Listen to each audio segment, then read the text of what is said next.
Të dashur teleshikues të televizionit të shqiptarëve të Amerikës, zgjedhjet në Kosovë përfunduan edhe numërimet e fundit edhe të votave të diasporës janë numëruar dhe megjithatë këto kanë shkaktuar edhe debate në lidhje me vërtetësinë e këtyre votave, madje edhe protesta. Megjithatë, edhe pas numërimit të votave të diasporës, Lëvizja e Vetëvendosjes si partia kryesore e Kosovës ka vetëm 48% të votave, e ka të pamundur të krijojë vetë qeverinë dhe po hidhen hipotezat për krijimin e qeverisë të përbashkët me një pjesë të opozitës ose edhe me forcat e minoriteteve, megjithatë për të analizuar drejt për drejt situatën paszgjedhore në Kosovë, kemi bashkëpunëtorin tonë prej kohësh via Skype, zotin Agim Aliçkaj. Agim, mirë se erdhe. Mirë se ju gjeta, Rafael. Si jeni ju, jeni mirë? Ju si drejtor, organizator i dhe Ligës Qytetare Shqiptare Amerikane jeni gjithmonë nën kontroll të situatës si po zhvillohen ngjarjet. Si e vlerësoni, a e ka të mundur Lëvizja e Vetëvendosje të krijojë një qeveri për shembull me minoritetet jo serbe? A është e mundur kjo? Shansat ekzistojnë, zotë Rafael. Ajo dihet që i ka fitu për mi 42% vetë, do më thonë rreth 48 deputet. Asaj duhen 60 sa di unë për me mri numrin me udhëheq, me kriju qeverinë. Ajo i ka mundësit më të mira të realizojë, dhe nuk ka kurfar logjike që dikush me 20% të krijoj qeveri, kur ekziston dikush që i ka 40%.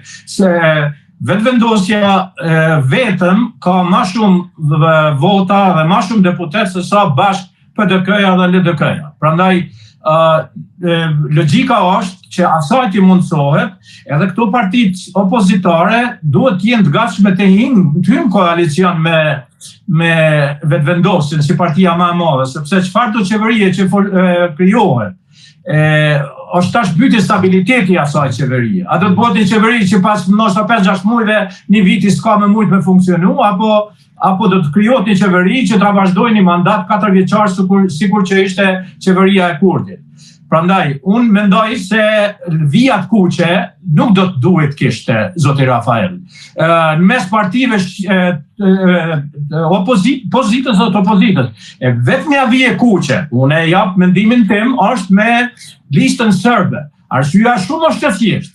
Lista serbe nuk e njeh Kosovën si shtet. Ajo është ka merr pjesë në zgjedhje vetëm për me kriju probleme. Nuk është aty për me zgjedh, për me udhëheq shtetin, për me bëu mirë për popullin shqiptar, popullin serb, minoritetin serb në Kosovë, për minoritetet tjera. Ata kurfar interesi tjetër nuk kanë, interesi numër 1 është destabilizimi i Kosovës, derisa ata nuk e njohin Kosovën si shtet.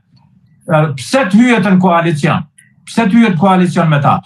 Prandaj unë mendoj se edhe opozita me këto qëndrimet e veta, shpresat e tyre që ata mundën me kriju qeveri, minoritetit, ata i kanë më të vogla mundësi se sa pozita, se sa Vetëvendosja. Okej, ekziston një hipotezë, po i mushohet kohët e fundit, më duket ma logjike një aleancë, një qeveri midis Vetëvendosjes dhe LDK-s.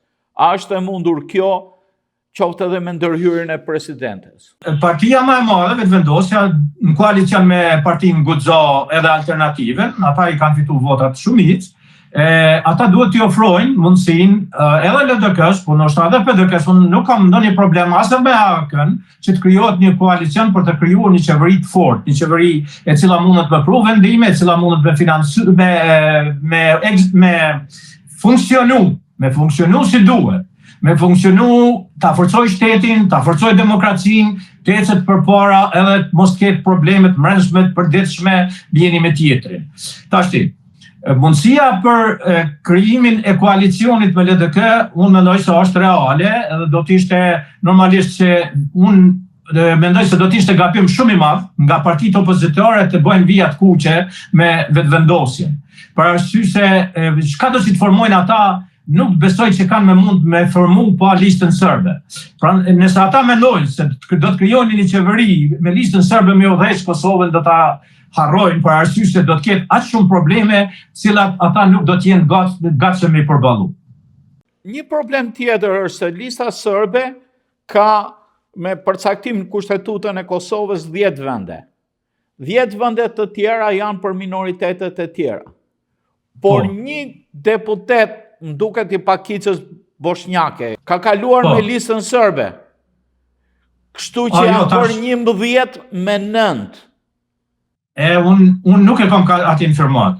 Unë e kam një informat e cila për këtyre 10-ve njëri për tyne është i Dena Drashi, që cili është e ka partinë e vetë edhe ja zvogëlon numrin serbe në nom. Unë qashtu e kam atë informat. Tash, nuk e di për këta, nëse kalon 11. Mirë po, tash ka zhvilluar bisedime, kemi informata kontradiktore, dikush thotë se një pjesë disa delegatë të vetëvendosjes do të kalojnë me opozitën ose të kundërtën, nga opozita do të kalojnë në vetëvendosje. Kështu që këtu janë çështje e bisedime dhe gatishmërisë të deputetëve që të orientohen. Ka disa deputetë që dojnë ta krijojnë një shtet të fort, edhe atëherë ata mund t'i ofrohen vetëvendosjes, ajo e lehtëson punën që të krijohet qeveria. Mirë po, ne nuk dim asgjë. Kjo është një gjë pa nuk vetëm ata që janë në bisedime mund të arrijnë ta kuptojnë se si. Mund të linë. Prandaj mund të shkojnë çdo mënyrë.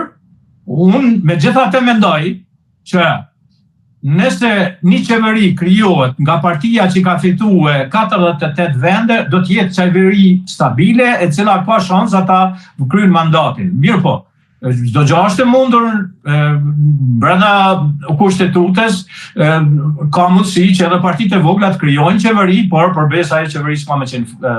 Tash topi më duket se mbetet në dorë presidentes.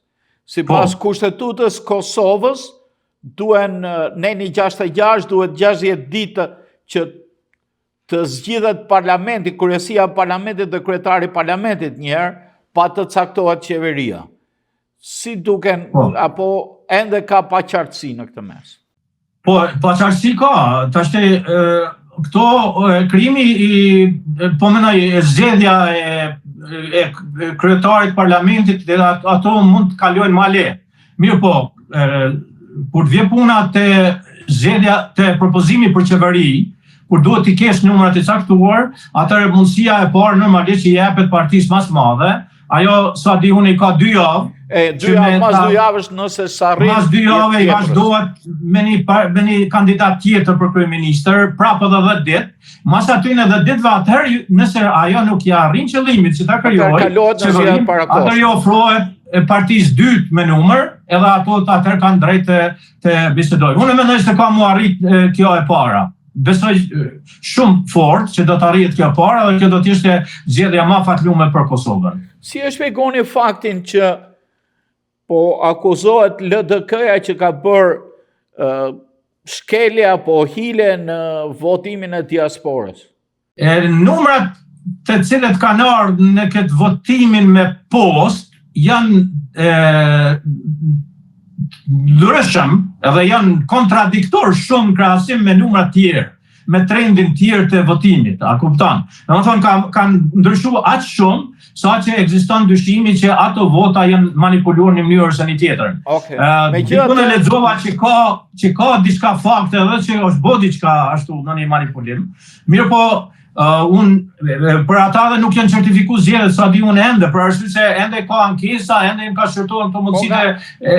Më fal, zoti Hakim, nga se di unë, nga historia e lëvizjeve politike në Kosovë, LDK-ja ka pas një farë organizimi edhe të mëparshëm në drejtim të votimit në diasporë, në drejtim të mbështetjes së luftës. Ndoshta janë më të organizuar për votimin e diasporës.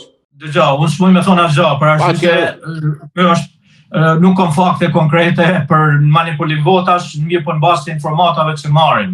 Mirë po është jo logjike.